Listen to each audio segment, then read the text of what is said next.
नमस्कार, money nine के weekend special show company नामा में मैं संदीप ग्रोवर आपका बहुत बहुत स्वागत करता हूं। कंपनी नामा एक ऐसा शो है जिसमें हम आपको बीते कारोबारी हफ्ते यानी सोमवार से शुक्रवार की कॉर्पोरेट और स्टार्टअप जगत की बड़ी खबरों के बारे में बताते हैं। साथ ही हमारा एक खास सेगमेंट है ऑन द रडार, जिसके जरिए हम आपको ऐसी खबरों के बारे में भी बताते हैं जिनमें कोई ना कोई विवाद जुड़ा हुआ है। तो चलिए जल्दी से शुरू करते हैं इस हफ्ते की खबरों का सफर। पहले बात कर लेते हैं कॉर्पोरेट से जुड़ी बड़ी सुर्खियों की। आपको ले चलते हैं पहली खबर की तरफ। देश की सबसे बड़ी सीमेंट कंपनी अल्ट्राटेक सीमेंट को इंडिया सीमेंट्स के अधिग्रहण के लिए सीसीआई यानी कंपटीशन कमीशन ऑफ इंडिया से मंजूरी मिल गई है। अल्ट्राटेक सीमेंट की ओर से इस डील के तहत प्रमोटर और प्रमोटर ग्रुप से 10.13 करोड़ शेयर या 32.72% हिस्सेदारी खरीदी जाएगी। सौदे को मंजूरी के बाद कंपनी ने 390 रुपये प्रति शेयर के भाव पर इंडिया सीमेंट्स के 8 करोड़ शेयरों या 26% हिस्से का ओपन ऑफर भी लॉन्च कर दिया है। 23 दिसंबर जब यह खबर आई तो इस खबर के आने के बाद अल्ट्राटेक सीमेंट के शेयर में करीब .5% की बढ़त के साथ 11,465 रुपये पर और इंडिया सीमेंट्स के शेयर में 376 रुपये 20 पैसे का हाई लगाने के बाद करीब 7.25% की बढ़त के साथ 365 रुपये 30 पैसे पर कारोबार की समाप्ति हुई। अगली खबर, अनिल अग्रवाल की अगुवाई वाली metal and mining company Vedanta ने अपने डीमर्जर के प्रस्ताव में बदलाव की घोषणा की है। इस घोषणा के मुताबिक कंपनी की ओर से 5 में से 1 कारोबार के डीमर्जर पर विचार नहीं किया जाएगा, यानी कि बेस मेटल्स कारोबार पेरेंट कंपनी के पास ही बना रहेगा, उसका डीमर्जर नहीं होगा। 23 दिसंबर को जब यह खबर आई तो वेदांता के शेयर में 484 रुपये 50 पैसे का हाई लगाने के बाद 1/4% से ज़्यादा की गिरावट के साथ 475 रुपये 75 पैसे पर कारोबारी सत्र का अंत देखने को मिला। अगली खबर, industrial finance corporation of India यानी आईएफसीआई में सरकार 500 करोड़ रुपए का निवेश करेगी। वित्तीय हालत में सुधार के लिए सरकार की ओर से निवेश किया जा रहा है। इनफैक्ट योजनाबद्ध रिस्ट्रक्चरिंग और कंसोलिडेशन से पहले ये सरकारी निवेश किया जाएगा। इस कंसोलिडेशन के तहत आईएफसीआई का stock holding corporation of India यानी एसएचसीआईल और अन्य ग्रुप कंपनियों के साथ मर्जर किया जाने वाला है। इस निवेश से सरकार की कंपनी में हिस्सेदारी बढ़ेगी, जो कि मौजूदा 71.72% पर है। 23 दिसंबर को आईएफसीआई के शेयर में 63 रुपये का शुरुआती हाई लगाने के बाद करीब 0.25% की बढ़त के साथ 61 रुपये 38 पैसे पर कारोबारी सत्र की क्लोजिंग हुई। अगली खबर, देश की सबसे मूल्यवान कंपनी रिलायंस इंडस्ट्रीज की subsidiary company Reliance digital health US की कंपनी में हिस्सेदारी खरीदेगी। हेल्थ अलायंस ग्रुप का 45% हिस्सा $1 करोड़ में खरीदा जाएगा। इस अधिग्रहण के जरिए कंपनी की ओर से एक वर्चुअल डायग्नोस्टिक और केयर प्लेटफॉर्म डेवलप करने का उद्देश्य है, जिससे अंडर सर्व्ड कम्युनिटीज़ को हेल्थ केयर सेवाओं की उपलब्धता में विस्तार किया जा सके। 23 दिसंबर को आरएल के शेयर में करीब 1.5% की बढ़त के साथ 1223 रुपये 85 पैसे पर दिन की ऊंचाई के करीब जाकर क्लोजिंग देखने को मिली। अगली खबर, फोर्टिस हेल्थकेयर ने अपनी सब्सिडरी कंपनी एजिलस डायग्नोस्टिक्स के 7.61% हिस्से के अधिग्रहण की घोषणा की है। 719 रुपये 20 पैसे प्रति शेयर के भाव पर 429.37 करोड़ में इंटरनेशनल फाइनेंस कॉर्पोरेशन यानी आईएफसी से हिस्सेदारी खरीदी गई है। दरअसल ये डील एजिलस डायग्नोस्टिक्स की 31.52% हिस्सा खरीद योजना का ही एक हिस्सा है, जिसमें बाकी बचा 23.91% हिस्सा NYLIM Jacob Ballas India fund 3 LLC यानी NJBIF और रिसर्जेंस PE इन्वेस्टमेंट से खरीदा जाएगा। 23 दिसंबर को फोर्टिस हेल्थकेयर के शेयर में 667 रुपये का लो लगाने के बाद करीब 1/4% की गिरावट के साथ 676 रुपये 65 पैसे पर कारोबारी सत्र का अंत हुआ। अगली खबर, इंडसइंड बैंक को लेकर इस हफ्ते 2 खबरें थी। पहली ये कि आरबीआई ने बैंक पर 27.3 लाख रुपए का जुर्माना लगाया है। रेगुलेटरी नियमों का पालन ना करने के चलते जुर्माना लगाया गया है। बैंक पर इनएलिजिबल यानी अयोग्य एंटिटीज के सेविंग खाते खोलने का आरोप है, जिसके चलते ये जुर्माना लगा है। 23 दिसंबर को जब ये खबर आई तो इंडसइंड बैंक के शेयर में 1.5% की बढ़त के साथ 943 रुपये 50 पैसे पर दिन की ऊंचाई के करीब जाकर कारोबारी सत्र की क्लोजिंग हुई। 27 दिसंबर को खबर थी कि इंडसइंड बैंक की अपने माइक्रो फाइनेंस लोन पोर्टफोलियो यानी MFI लोन पोर्टफोलियो को बेचने की योजना है। 1573 करोड़ के बकाया लोन को 100% कैश के आधार पर बैंक की बेचने की योजना है। बैंक की 10.6 लाख माइक्रो फाइनेंस यानी MFI रिटेल लोन्स की नीलामी की योजना है। इस नीलामी के लिए बैंक ने 85 करोड़ रुपए का रिजर्व प्राइस तय किया है, जो कि कुल बकाया राशि का देखें तो महज 5% के आसपास बनता है। इच्छुक निवेशकों को 30 दिसंबर तक अपने प्रस्ताव जमा करने के लिए भी कहा गया है। 27 दिसंबर को इंडसइंड बैंक के शेयर में 971 रुपये 10 पैसे का हाई लगाने के बाद करीब 2.5% की बढ़त के साथ 954 रुपये पर कारोबारी सत्र की क्लोजिंग हुई। अगली खबर, टाटा टेक्नोलॉजीज के बाद अब टाटा ग्रुप की एक और कंपनी का आईपीओ आने की तैयारी में है। ग्रुप की एनबीएफसी कारोबार से जुड़ी कंपनी टाटा कैपिटल का 15,000 करोड़ रुपए का आईपीओ आने की खबरें हैं, जो कि टाटा ग्रुप की ओर से अब तक का सबसे बड़ा आईपीओ होगा। दरअसल टाटा कैपिटल ने इस आईपीओ के लिए साइरिल अमरचंद मंगलदास को लीगल एडवाइजर और कोटक महिंद्रा कैपिटल को इन्वेस्टमेंट बैंक के रूप में नियुक्त किया है। इस कंपनी में टाटा इन्वेस्टमेंट की करीब 3.25%, वहीं टाटा मोटर्स की 0.15% और टाटा केमिकल्स की 0.11% हिस्सेदारी है। 24 दिसंबर को टाटा इन्वेस्टमेंट, टाटा मोटर्स और टाटा केमिकल्स के शेयरों में 0.25% से 4.25% तक की मजबूती के साथ कारोबारी सत्र का अंत देखने को मिला। अगली खबर, मीडिया रिपोर्ट्स के मुताबिक अंबर एंटरप्राइजेस की अपने इलेक्ट्रॉनिक्स डिवीजन के डीमर्जर की योजना है। इस रिपोर्ट के मुताबिक इस डीमर्जर के बाद कंपनी के इस इलेक्ट्रॉनिक्स डिवीजन का आईपीओ भी आ सकता है।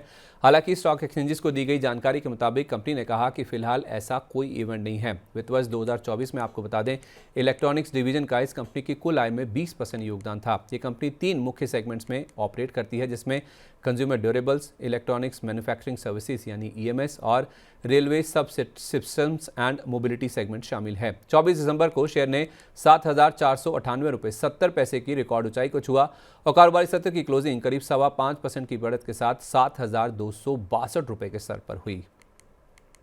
अगली खबर, पीजी इलेक्ट्रोप्लास्ट ने वर्लपूल के साथ कॉन्ट्रैक्ट मैन्युफैक्चरिंग करार किया है। कंपनी ने वर्लपूल की चुनिंदा सेमी ऑटोमेटिक वॉशिंग मशीनों की मैन्युफैक्चरिंग के लिए यह करार किया है। 24 दिसंबर जब ये खबर आई तो पीजी इलेक्ट्रोप्लास्ट के शेयर में हमने देखा कि 1,002 रुपये तक की मजबूती देखने को मिली। हालांकि शेयर की क्लोजिंग करीब 1.5% की बढ़त के साथ 965 रुपये के स्तर पर जाकर हुई।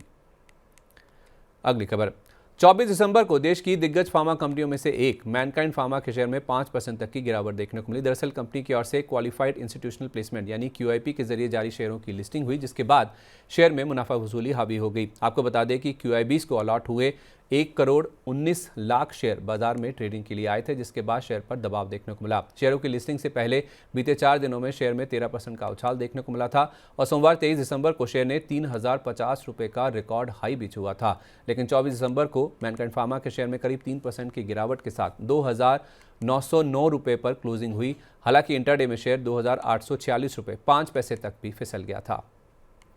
अगली खबर, मंगलवार 24 दिसंबर को ग्रीव्स कॉटन के शेयर ने 264 रुपये की रिकॉर्ड ऊंचाई को छुआ। दरअसल कंपनी की इलेक्ट्रिक मोबिलिटी कारोबार से जुड़ी subsidiary company Greaves electric mobility limited यानी जीईएमएल ने आईपीओ लाने के लिए मार्केट रेगुलेटर सेबी के पास डीआरएचपी दाखिल कर दिया है। इस आईपीओ के जरिए जीईएमएल की फ्रेश इशू से 1,000 करोड़ रुपए जुटाने की योजना है। वहीं पेरेंट कंपनी और Abdul Latif Jameel green mobility solutions OFS के जरिए अपनी हिस्सेदारी बेचेंगे। 24 दिसंबर को ग्रीव्स कॉटन के शेयर ने 264 रुपये की रिकॉर्ड ऊंचाई को छुआ पर कारोबारी सत्र का अंत करीब 7.5% की मजबूती के साथ 246 रुपये 23 पैसे पर देखने को मिला। अगली खबर, गुरुवार 26 दिसंबर को एनटीपीसी ग्रीन एनर्जी के आईपीओ में निवेश करने वाले शेयरधारकों का 1 महीने का लॉक इन पीरियड खत्म हो गया, जिसके बाद शेयर में तेज बिकवाली देखने को मिली। दरअसल 27 नवंबर को सेकेंडरी मार्केट में एनटीपीसी ग्रीन एनर्जी के शेयरों की लिस्टिंग हुई थी और लॉक इन खुलने से कंपनी के 18.3 करोड़ शेयर यानी कि 2% हिस्सेदारी खुले बाजार में ट्रेडिंग के लिए आ गई। 26 दिसंबर को एनटीपीसी ग्रीन एनर्जी के शेयर में 125 रुपये 30 पैसे का लो लगाने के बाद 5.5% से ज़्यादा की कमजोरी के साथ 125 रुपये 50 पैसे पर कारोबार की क्लोजिंग हुई। अगली खबर, गुरुवार 26 दिसंबर को देश की एकमात्र लिस्टेड एक्सचेंज बीएसई का शेयर फोकस में रहा। ऐसा इसलिए क्योंकि एनएसई और बीएसई के अलावा तीसरी एक्सचेंज मेट्रोपॉलिटन स्टॉक एक्सचेंज यानी एमएसई के बोर्ड ने मंगलवार 24 दिसंबर की शाम को प्राइवेट प्लेसमेंट से 238 करोड़ रुपए जुटाने को मंजूरी दे दी। इस प्रोसेस के जरिए शेयर इंडिया सिक्योरिटीज, ग्रो और जीरोधा समेत कुल 4 कंपनियां एमएसई में निवेश करने जा रही हैं। 2 रुपये के भाव पर एमएसई के 119 करोड़ शेयर जारी किए जा रहे हैं। आपको बता दें कि 2008 में जिग्नेश शाह ने एमसीएक्स एसएक्स के नाम पर इस एक्सचेंज की स्थापना की थी और इसके रिवाइवल की कोशिशों में ये निवेश किया जा रहा है। 26 दिसंबर को बीएसई के शेयर में 5,357 रुपये 30 पैसे का लो लगाने के बाद कारोबार की क्लोजिंग करीब 1/4% की गिरावट के साथ 5,437 रुपये 80 पैसे के स्तर पर हुई। अगली खबर, क्रिसमस के मौके पर मार्केट शेयर के हिसाब से देश की सबसे बड़ी इलेक्ट्रिक 2 व्हीलर कंपनी ओला इलेक्ट्रिक ने 3,200 से ज़्यादा नए स्टोर खोलने की घोषणा की। इनमें से ज़्यादातर नए स्टोर छोटे शहरों में और सर्विस सेंटर के साथ खोले गए हैं। इस तरह देश भर में कंपनी के स्टोर्स की संख्या बढ़कर 4,000 पर पहुंच गई है। साथ ही कंपनी ने मूव OS 5 ऑपरेटिंग सिस्टम का बीटा वर्जन भी रजिस्ट्रेशन भी शुरू कर दिया है। इसके अलावा कंपनी ने S1 पोर्टफोलियो के लिए 25,000 रुपये तक के ऑफर की भी घोषणा की है। 26 दिसंबर को इन खबरों के चलते ओला इलेक्ट्रिक के शेयर में 99 रुपये 95 पैसे का हाई लगाने के बाद करीब 0.25% की गिरावट के साथ 93 रुपये 30 पैसे पर कारोबारी सत्र का अंत हुआ। अगली खबर, हाल ही में listed company international gemological institute यानी IGIL के शेयर में 26 दिसंबर को 10% का अपर सर्किट लग गया। दरअसल इस कंपनी ने 2 कंपनियों के अधिग्रहण की घोषणा की है। इन दोनों कंपनियों में IGI नीदरलैंड्स और इंटरनेशनल जेमोलॉजिकल इंस्टीट्यूट BV के नाम शामिल हैं। इस खबर के चलते IGL के शेयर ने 580 रुपये 25 पैसे के उच्चतम स्तर को छुआ और 26 दिसंबर को शेयर में 10% के अपर सर्किट पर 580 रुपये 25 पैसे पर ही कारोबारी सत्र की क्लोजिंग भी हुई। अगली खबर, मुरुगप्पा ग्रुप की कंपनी CG पावर ने अमेरिका में एक्साइरो सेमीकंडक्टर इंक नाम की नई सब्सिडरी कंपनी का गठन किया है। एक्साइरो सेमीकंडक्टर नाम की सब्सिडरी की ओर से इस कंपनी का गठन किया गया है। आपको बता दें कि कंपनी की ओर से प्रस्तावित अधिग्रहण के चलते इस सब्सिडरी का गठन किया गया है। 26 दिसंबर जब ये खबर आई तो CG पावर के शेयर में 747 रुपये 50 पैसे का हाई लगाने के बाद 4% से ज़्यादा की बढ़त के साथ 743 रुपये पर कारोबारी सत्र की क्लोजिंग हुई। अगली खबर, 26 दिसंबर को आरती फार्मा के शेयरों में बड़ा सौदा हुआ, जिसके बाद शेयरों में काफ़ी हरकत दिखने वाली। दरअसल अबैकस एसेट मैनेजर ने 26 दिसंबर को इस कंपनी के 10,70,000 शेयर खरीदे हैं। ये शेयर 575 रुपये 4 पैसे प्रति शेयर के भाव पर कुल 61.5 करोड़ रुपए की रकम में खरीदे गए हैं। इस सौदे के जरिए कंपनी के प्रमोटर ट्यूलिप फैमिली ट्रस्ट और ऑर्किड फैमिली ट्रस्ट ने 10 लाख शेयरों की बिकवाली की है। इस डील के बाद 26 दिसंबर को आरती फार्मा के शेयर में 638 रुपये 50 पैसे का हाई लगाने के बाद 7.5% की मजबूती के साथ 629 रुपये पर कारोबारी सत्र का अंत देखने को मिला। अगली खबर, फुटवेयर बनाने वाली फेमस कंपनी रेड टेप ने अपने शेयरधारकों के लिए पहली बार बोनस शेयर और डिविडेंड का ऐलान किया है। 26 दिसंबर को हुई बोर्ड बैठक में 2 रुपये प्रति शेयर के अंतरिम डिविडेंड को मंजूरी दे दी गई। डिविडेंड के लिए 3 जनवरी 2025 रिकॉर्ड डेट तय की गई है। वहीं कंपनी की बोर्ड ने 3:1 रेशो में बोनस शेयर जारी करने को भी मंजूरी दी है। हालांकि बोर्ड ने बोनस इशू की रिकॉर्ड डेट अभी तक तय नहीं की है। 27 दिसंबर को रेड टेप का शेयर 899 रुपये 70 पैसे का ओपनिंग हाई लगाने के बाद हल्की बढ़त लेकर 888 रुपये 10 पैसे पर जाकर बंद हुआ था। अब बात करते हैं प्राइमरी मार्केट की यानी कि IPO मार्केट की। इस हफ्ते शुक्रवार को 5 IPOs की लिस्टिंग हुई। इसमें पहला नाम है ममता मशीनरी का, जिसकी लिस्टिंग बेहद शानदार रही। NSE पर ममता मशीनरी का शेयर 600 रुपये पर लिस्ट हुआ, यानी कि इशू प्राइस से 147% प्रीमियम पर इस IPO की लिस्टिंग हुई, क्योंकि इस IPO का इशू प्राइस ही 243 रुपये प्रति शेयर था। यह IPO कुल 195 गुना के आसपास सब्सक्राइब हुआ था, जिसके जरिए इस कंपनी ने 179 करोड़ रुपये की रकम जुटाई है। 27 दिसंबर को ममता मशीनरी के शेयर में 630 रुपये पर कारोबार की क्लोजिंग हुई, जो कि 600 रुपये के ओपनिंग प्राइस से 5% ऊपर 5% के अपर सर्किट पर था, लेकिन 243 रुपये के इशू प्राइस से 159% के प्रीमियम पर है।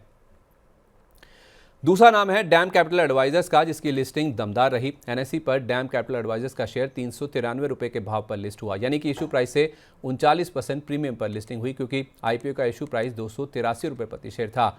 यह IPO काफ़ी अच्छा सब्सक्राइब हुआ था। निवेशकों ने इसको 82 गुना से ज़्यादा बोलियां दी थी, जिसके जरिए इस कंपनी ने 840 करोड़ रुपए की रकम जुटाई है। 27 दिसंबर को डैम कैपिटल एडवाइजर्स के शेयर में 456 रुपये 90 पैसे का हाई लगाने के बाद 416 रुपये पर क्लोजिंग हुई, जो कि ओपनिंग प्राइस से 6% पर इशू प्राइस से करीब 47% ऊपर है। तीसरे नाम की ओर बढ़े उससे पहले आपको बता देते हैं कि निजी क्षेत्र के बैंक RBL बैंक ने डैम कैपिटल एडवाइजर्स में अपनी पूरी 8.16% हिस्सेदारी बेच दी है। IPO में OFS के जरिए बैंक ने अपनी पूरी हिस्सेदारी बेची है। 2 रुपये की फेस वैल्यू पर 57.71 लाख शेयर 163.32 करोड़ रुपए में बेचे गए हैं। 27 दिसंबर को RBL बैंक के शेयर में 157 रुपये 5 पैसे का लो लगाने के बाद करीब 1% की गिरावट के साथ 161 रुपये पर कारोबार की क्लोजिंग हुई। IPOs की ओर लौटें तो तीसरा नाम है ट्रांस रेल लाइटिंग का, जिसकी लिस्टिंग अच्छी रही। NSE पर ट्रांस रेल लाइटिंग का शेयर 590 रुपये प्रति शेयर के भाव पर लिस्ट हुआ, यानी कि इशू प्राइस से 36.6% प्रीमियम पर लिस्टिंग हुई, क्योंकि IPO का इशू प्राइस 432 रुपये प्रति शेयर था। यह IPO कुल 80 गुना से ज़्यादा सब्सक्राइब हुआ था, जिसके जरिए इस कंपनी ने 839 करोड़ रुपये के आसपास की रकम जुटाई है। 27 दिसंबर को ट्रांस रेल लाइटिंग के शेयर में 554 रुपये 50 पैसे पर क्लोजिंग हुई, जो कि 590 रुपये के ओपनिंग प्राइस से 6% नीचे है, लेकिन इशू प्राइस से 28% के प्रीमियम पर है।